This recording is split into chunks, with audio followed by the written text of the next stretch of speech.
So one of the things that I loved about this movie is that it makes an effort, you know, with the acting and the writing and the set design, and it's still scary.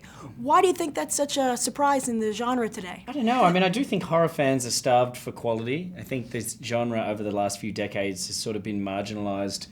You know, for a while there were really big name, established, respected directors making horror films like Roman Polanski and Stanley Kubrick, but sometime in the 80s, sometime around the advent of VHS, it became kind of this a bit of a lonely park, the horror genre. And now in the internet, it even became worse because now everybody's making things with ketchup in their kitchen. Yeah, and exactly. The bloody. So suddenly there's quality that reappears. Yeah, there's sort of been a cheapening of it, and every once in a while, a great horror film will still come out. In a lot of ways, I feel like other cultures around the world respect the horror genre a lot more than Hollywood does, than they do in the States, where it's, you know, it's more about dramas and all this, whereas, you know, you watch a Spanish horror film or a Japanese horror film and there's clearly still a real reverence for it. So, I don't know, James and I as horror fans just want to make good horror films that the fans can say,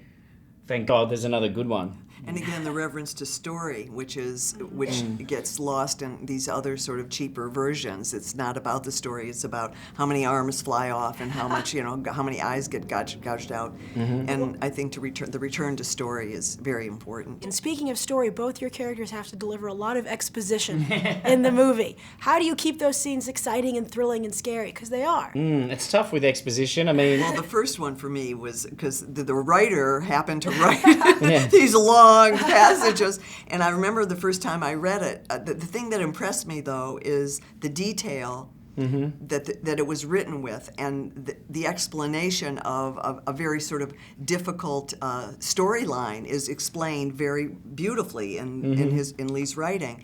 And I remember, you know, there was no room for extemporaneous, you know, throwing in a couple this and that. I really learned it word for word and didn't want to change a word because the rhythm was right, the descriptions were correct, and the reference back to what you had just said was all there. It was sort of beautifully put together so the audience could follow the story. And then my job was, I hoped I could make it seem that it was personally invested, that there was a reason that Elise cared about this. It wasn't just giving information. And I that's why I feel I was very excited that I felt successful in creating people really cared about what I cared about. And yeah, for sure. But it was beautifully written. Do you have ideas for Insidious 3? No, not yet. If you have any, we're open. Well, you can text me any ideas and I will definitely reward you with your name in the credits at the end, at the very end. Oh, excellent. Last thing I want to ask you, though, is you have your first horror comedy that you're making, Cooties. Yes, right? I just wrapped that film the other night, the shoot for that. I'm super excited about it. Oh, that's great. Right? Yeah. Congrats. Thank you. Thank you. Thank you.